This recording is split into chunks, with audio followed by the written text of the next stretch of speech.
Sinabit niya sa pader ng bahay.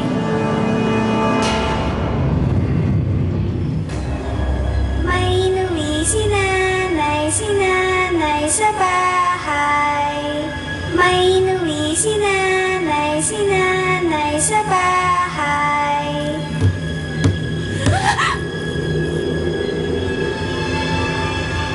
Bago ang tawag ng mga enchik dito.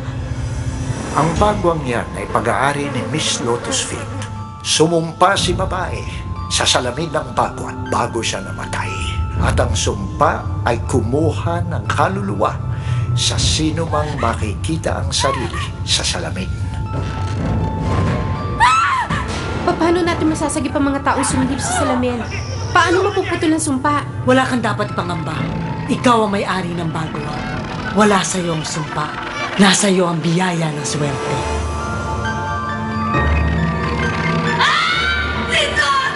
Kaya mo bang isugal ang buhay ng mga taong mahal mo?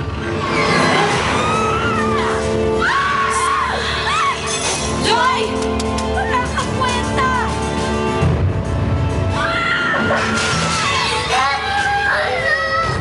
Ang Huwag ang mga bata! Ang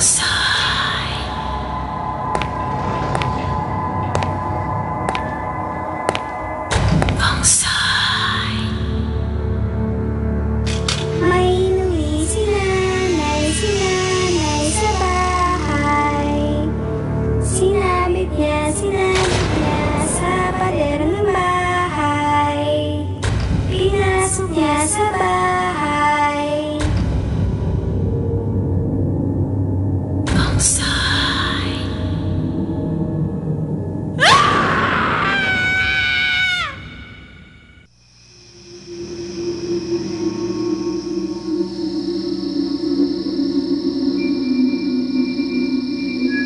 May inuwi si nanay sa bahay. Mag-ingat sa mga bagay na ipinapasok mo sa bahay mo. Sa pader ng bahay. Inihahandog ng Star Cinema. Ang isa sa pinakaabangang horror drama ng dekada, Feng Shui. It's a blessing kasi kakaiba siya. It was really different. When I read the script, I couldn't put it down. Honestly, ganun kaganda. Wala kang kwenta!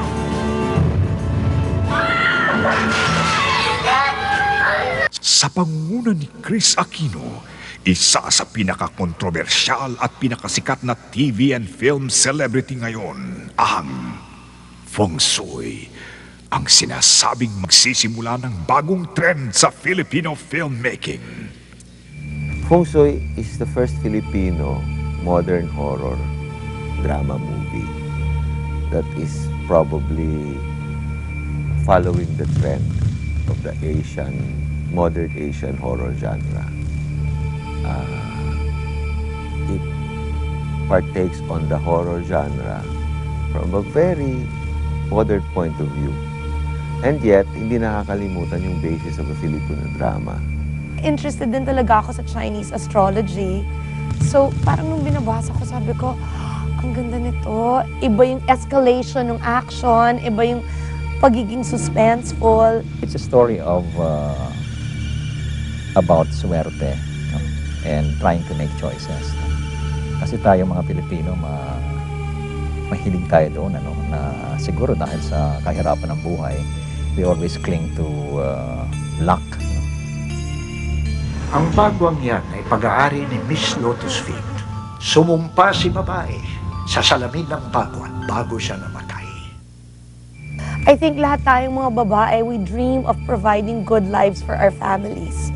Gusto natin maging maginhawa, gusto natin maging mayaman tayong lahat. Pero ang question dyan is, ano bang kapalit nun? At ang sumpa ay kumuha ng kaluluwa sa sino mang makikita ang sarili sa salamin. I loved working with the staff because yung the production design talagang binubusisi. Everything was organized, very detalyado. I wanted to move away from Gothic. So, sinabi ko sa design, ayaw ko na madilim. Let's do a horror movie where everything looks modern. But it can still convey the creepiness of the story. We wanted to come out with something natural, something, not really moody, not horrific. And then later on, habang nagpo-progress yung movie, that's where you feel the mood of the film. Well, ang hinahanap ko kasi kay Carmina is bagong tunog. Una, gusto niya iba daw yung tunog. Iba yung sound from the other horror films na pinapalabas dito. Parang binigyan niya ako ng peg nun, parang computer music pa nga yung gusto niya. In-incorporate ko lang yun sa orchestral. Masaya ako sa transformation ng house from a normal-looking house then to parang naging haunted house siya in the end. The rec was very specific. He didn't want the movie to look like a typical horror film, meaning very contemporary. You wanted something bright, happy, para may contrast naman yung movie with the story of the movie, the theme of the movie, with the look of the clothes of the people. You have to remember yung pelikulang to, walang special effects. Practical effects lang lahat. We wanted the horror or the mystery or yung phenomenon to look as natural as possible. Talagang pinag-isipan yung kung paano gagawin yung mga characters ng mga death. Kasi gusto niya kasi hindi mukhang make-up, yung hindi mukhang rubberize yung mukha. Nire-relate niya sa mga artista yung kung paano niya ibibigay yung motivation. Kaya direct kasi, he treats his actors and actresses like they're all intelligent. And I think that's the way you should deal with actors and actresses talaga. Gusto niya yung raw emotions talaga. Ayaw niya yung masyadong praktisado. Si Jay Manalo, ang sarap ka-eksena because he's so generous with the scenes. Kami na kasi may mga certain roles kami na kailangan hindi mag-over eh. Para kung ano yung thrill, yung suspense, yung horror ng pelikula, hindi masapawan. I mean, through acting. I think na it's a different lot. Kasi talagang binigay niya ng lahat. Actually, lahat eh. Kasi maganda talaga yung pelikula. Kumbaga, kung wala yung isang eksenang to, hindi din mabubuo yung isa eh. So, lahat yun magugustuhan nila kasi walang dull moment yung movie. Stricto talagang kung yung gusto niya, kailangan ipakita mo yung gusto niya. Gusto niya prepared, like yung sa akin, tarot card reader ako. So before that, pinaturuan ako. Napakaganda po ng storya nito. Tapos po, ang gagaling po ng mga lead actors na nagumanap sa movie. Kagat po sila ng kuko kasi po nakakatakot po talaga eh. Nag-enjoy po ako habang nag-shooting. Maraming casting sa pelikula na isang eksena lang. But they're very important scenes, they're key scenes in the movie. And actually, they play important characters. Nandiyan dyan si Cherry Pie Picache, nandiyan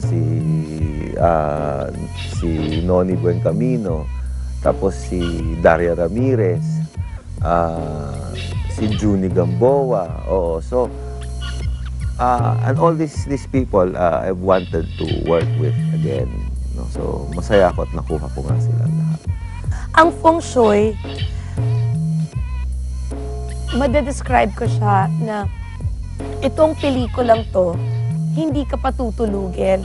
Pero hindi ka patutulugin, hindi lang dahil sobra siyang nakakatakot, pero hindi ka patutulugin dahil iko-question mo talaga yung mga values mo sa loob. Pwede kong sabihin na kung maganda ang mga pelikula na ginagawa ng Koreans, ng Japanese at ng Taiwanese, nahigitan pa yun ni Chito Ronyo at ng Star Cinema. May inuwi si nanay sa bahay. Sinabit niya sa pader ng bahay. Pinasok niya sa bahay. Ang